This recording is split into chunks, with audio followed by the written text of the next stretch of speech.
Assalamualaikum warahmatullahi wabarakatuh. Alhamdulillahirabbil alamin. Pada kesempatan ini kami ingin bertausiah dengan judul pentingnya peran seorang ayah. Mari kita ikuti bersama. Innal hamdalillah nahmaduhu wa nasta'inuhu wa nastaghfiruh wa nastahdihi wa na'udzu billahi min syururi anfusina wa min sayyiati a'malina may yahdillahu fala mudhillalah wa may yudlil fala hadiyalah. Asyhadu an la ilaha illallah wahdahu la syarikalah wa asyhadu anna Muhammadan abduhu wa rasuluh. Allahumma salli wa sallim wa barik ala Muhammad wa ala alihi wa sahbihi wa man ihtada bihudahu ila yaumil qiyamah. Qala Allah ta'ala fi kitabihil karim. A'udzu billahi minasyaitonir rajim. Ya ayyuhan nasu taqu rabbakumul ladzi khalaqakum min nafsin wahidah wa khalaqa minha zawjaha wa basa minhuma rijalan katsiran wa nisaa wattaqullaha allazi tasaaluna bihi wal arham innallaha kana 'alaikum raqiba. Shadaqallahul azim. Sahabatku semuanya, dimanapun berada, yang sama-sama dirahmati Allah Subhanahu wa ta'ala. Segala puji bagi Allah, Rabb semesta alam. Dengannya kita meminta pertolongan dalam segala urusan dunia dan akhirat. Dialah yang memberikan kepada kita nikmat iman dan Islam sehingga sampai detik ini, waktu ini kita masih menjadi orang yang beriman. Salawat dan salam semoga tetap tercurah kepada Nabi akhir zaman yang telah mendapatkan mukjizat Rasulullah Shallallahu Alaihi Wasallam paling besar, mukjizat paling besar dan menjadi pembuka pintu surga, yaitu Nabi besar kita Muhammad Sallallahu Alaihi Wasallam, kepada keluarga, sahabat, dan orang-orang yang mengikuti salaf hingga akhir zaman. Sahabatku semuanya dimanapun berada, yang sama-sama dirahmati Allah Subhanahu wa ta'ala. Allah Azza wa Jalla telah menjadikan kita sebagai seorang pemimpin, dan kelak kita akan dimintai pertanggungjawaban terhadap apa yang kita pimpin. Seorang pemimpin wilayah akan dimintai pertanggungjawaban atas rakyat yang dipimpinnya. Seorang kepala sekolah adalah pemimpin bagi guru dan siswa yang ada di bawah naungannya. Seorang suami adalah pemimpin bagi keluarganya. Bahkan masing-masing kita sejatinya adalah pemimpin. Pemimpin bagi diri sendiri yang kelak juga akan dimintai pertanggungjawaban. Rasulullah Sallallahu Alaihi Wasallam bersabda, kullukum ra'in wa mas'ulun ar ra'iyatihi fal imamu ra'i wa mas'ulun aw ra'iyatihi ar-ra'iyatihi war-rajulu fi ahlihi ra'in wa huwa mas'ulun ar-ra'iyatihi. Setiap kalian adalah pemimpin dan akan diminta pertanggungjawaban atas yang dipimpinnya. Seorang imam atau kepala negara adalah pemimpin dan akan diminta pertanggungjawaban atas rakyatnya. Seorang suami dalam keluarganya adalah pemimpin yang akan dimintai pertanggungjawaban atas orang yang dipimpinnya. Hadis Riwayat Bukhari. Karena seorang suami dalam keluarganya adalah pemimpin yang akan dimintai pertanggungjawaban, maka syariat pun memberikan rambu-rambu apa yang harus diajarkan untuk dikerjakan dan apa yang harus ditinggalkan. Salah satunya sebagaimana sabda Rasulullah sallallahu alaihi wasallam, muru auladakum bis-shalah wa hum abna'u sab'i sinina wadribuhum 'alaiha wa hum abna'u ashri sinina wa farraqu bainahum fil madaji'i. Artinya, perintahkanlah anak-anak kalian untuk mengerjakan sholat di usia 7 tahun dan pukullah mereka jika tidak mengerjakan sholat di usia 10 tahun, dan pisahkanlah tempat tidur mereka antara anak laki-laki dan anak perempuan. Hadis riwayat Abu Dawud. Sahabatku semuanya, dimanapun berada, yang sama-sama dirahmati Allah Subhanahu wa ta'ala, perintah Nabi kepada sosok seorang ayah selaku kepala keluarga di atas dikuatkan oleh firman Allah Azza wa Jalla. A'udzu billahi minasyaitonir rajim. Ya ayyuhallazina amanu qu anfusakum wa ahlikum nara wa quduhan nas wal hijarah 'alaiha wa malaikatun ghilazun syidadul la ya'sunallaha ma amarahum wa yaf'aluna ma yu'marun. Artinya, wahai orang-orang yang beriman, jagalah dirimu dan keluargamu dari api neraka yang bahan bakarnya adalah manusia dan batu. Penjaganya adalah malaikat-malaikat yang kasar dan keras, yang tidak durhaka kepada Allah terhadap apa yang Dia perintahkan kepada mereka dan selalu mengerjakan apa yang diperintahkan. Al-Quran Surat At-Tahrim ayat ke-6. Ibnu Abbas radhiyallahu anhu mengutarakan maksud ayat tersebut, beramallah dalam ketaatan kepada Allah, jagalah diri kalian dari kemaksiatan kepadanya, dan perintahkanlah anak-anak kalian untuk menjalankan perintah Allah dan menjauhi larangannya. Maka dengan itulah kalian menjaga diri kalian dan keluarga dari api neraka. Sahabatku semuanya, dimanapun berada, yang sama-sama dirahmati Allah Subhanahu wa ta'ala, di dalam kitab Syiar Imam An-Nubala disebutkan, tatkala para ulama-ulama hadis terdahulu masih belia dan tengah menimba ilmu, yang mengantarkan mereka ke majelis ilmu tersebut adalah ayahnya, bukan ibunya. Ayah merekalah yang mendidik, menasihati sekaligus menyimak hafalan putra-putrinya.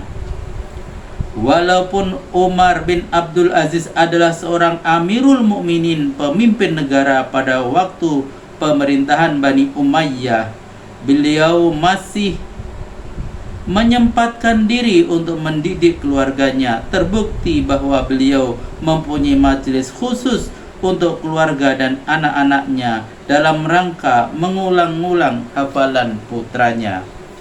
Sahabatku semuanya, dimanapun berada, yang sama-sama dirahmati Allah, tentu kita tidak asing lagi dengan nama Luqmanul Al-Hakim, sosok yang menurut jumhur ulama bukanlah bagian dari Nabi dan Rasul, namun namanya selalu harum mewangi.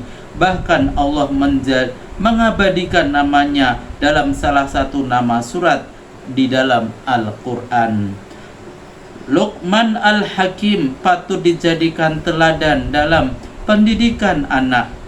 dengan penuh kasih sayang, lisannya yang penuh dengan hikmah, memberikan untaian nasihat bagi buah hatinya, menanamkan nilai-nilai keagamaan semenjak dini, dan mematrinya di lubuk sanubari. Allah Azza wa Jalla mengisahkan bagaimana Luqmanul Hakim memberikan nasihat kepada putranya, dan di antara nasihat-nasihatnya sebagai seorang ayah adalah sebagai berikut. Ya bunayya la tusyrik billah inna syirka la zulmun azim. Artinya, wahai anakku, janganlah kamu mempersekutukan Allah. Sungguh mempersekutukan Allah adalah benar-benar kezaliman yang sangat besar. Al-Quran Surat Luqman ayat 13. Terkait ayat tersebut, Ibnu Katsir rahimakumullah berkata, Luqman menasihati anaknya yang tentu amat ia sayangi, yaitu dengan nasihat yang amat mulia. Ia awali pertama kali dengan nasihat untuk beribadah kepada Allah semata dan tidak berbuat syirik kepada Allah dengan sesuatu apapun. Selanjutnya dia menasihati anaknya untuk berbakti kepada kedua orang tua, sebagaimana firman-Nya di kelanjutan ayat di atas. A'udzu billahi minasyaitonir rajim. Wa wassaynal insana biwalidayhi hamalathu ummuhu wahnan ala wahnin wa fisaluhu fi amaini anishkur li wa liwalidayk anishkur li wa liwalidayka ilayyal masir. Artinya, dan kami perintahkan kepada manusia berbuat baik kepada kedua orang ibu bapaknya. Ibunya telah mengandungnya dalam keadaan lemah yang bertambah-tambah dan menyapihnya dalam 2 tahun. Bersyukurlah kepadaku dan kepada dua orang ibu bapakmu, hanya kepadakulah engkau kembalimu. Al-Quran Surat Luqman ayat 14. Dia langsung memberikan catatan bahwa bakti kepada kedua orang tua bukanlah taat secara mutlak, namun taat selama dalam kebaikan. Wa in jahadaka ala an tusyrika bi ma laisa laka bihi ilmun fala tuti'huma wa sahibhuma fid dunya ma'rufa wattabi' sabila man anaba ilayya summa ilayya marji'ukum fa unabbi'ukum bima kuntum ta'malun. Artinya, dan jika keduanya memaksamu untuk mempersekutukan dengan aku sesuatu yang tidak ada pengetahuanmu tentang itu, maka janganlah kamu mengikuti keduanya, dan pergaulilah keduanya di dunia dengan baik, dan ikutilah jalan orang yang kembali kepadaku, kemudian hanya kepadakulah kembalimu, maka ku beritakan kepadamu apa yang telah kamu kerjakan. Sahabatku semuanya dimanapun berada, yang sama-sama dirahmati Allah, sebagai bekal kehidupan putranya Luqmanul Hakim memberikan rambu-rambu kehidupan bahwa apapun yang dikerjakan tentu akan mendapatkan balasan. Perbuatan baik tentu akan mendapatkan balasan kebaikan, dan perbuatan buruk tentu akan dibalas dengan keburukan pula. Ya bunayya innaha in taku mithqala habbatin min khardalin fatakum fi sakhratin aw fis samawati aw fil ard ya'ti biha Allah innallaha latifun khabir. Luqman berkata, "Wahai anakku, sesungguhnya jika ada sesuatu perbuatan seberat biji sawi dan berada dalam batu atau di langit atau di dalam bumi, niscaya Allah akan mendatangkannya atau membalasinya. Sesungguhnya Allah Maha Halus lagi Maha Mengetahui." Selanjutnya dia mengingatkan buah hatinya untuk menjaga sholat selaku tiang agama, karena memang urusan inilah yang kelak akan dihisab pertama kali oleh Allah Azza wa Jalla. Luqman berpesan, "Ya bunayya aqimis sholah wa'mur bil ma'rufi wanha 'anil munkar wasbir 'ala ma asabak inna dzalika min azmil umur." Wahai anakku, dirikanlah solat dan suruhlah manusia mengerjakan yang baik dan cegahlah mereka dari perbuatan yang mungkar, dan bersabarlah terhadap apa yang menimpa kamu. Sesungguhnya yang demikian itu termasuk hal-hal yang diwajibkan oleh Allah. Selanjutnya dia mengajarkan adab dalam bermasyarakat kepada buah hatinya dengan berkata, "Wala tusa'ir khaddaka linnasi wala tamshi fil ardi maraha innallaha la yuhibbu kulla mukhtalin fakhur." Dan janganlah kamu memalingkan mukamu dari manusia karena sombong, dan janganlah kamu berjalan di muka bumi dengan angkuh. Sesungguhnya Allah tidak menyukai orang-orang yang sombong lagi membanggakan diri. Terakhir, Luqman mengingatkan putranya untuk senantiasa bersikap tawadhu. Waqsid fi masyika wa ghudud min sautik inna angkaral aswati la sautul hamir. Dan sederhanakanlah kamu dalam berjalan dan lunakkanlah suaramu. Sesungguhnya seburuk-buruk suara ialah suara keledai. Sahabatku semuanya dimanapun berada yang sama-sama dirahmati Allah, Ibnu Qayyim menjelaskan dalam bukunya Tuhfatul Maudud bahwa kerusakan yang terjadi pada anak-anak penyebab utamanya adalah ayah. Maksudnya karena memang ayahlah yang menjadi penanggung jawab keluarga, tidak hanya pada urusan dunia, namun lebih penting lagi urusan akhirat.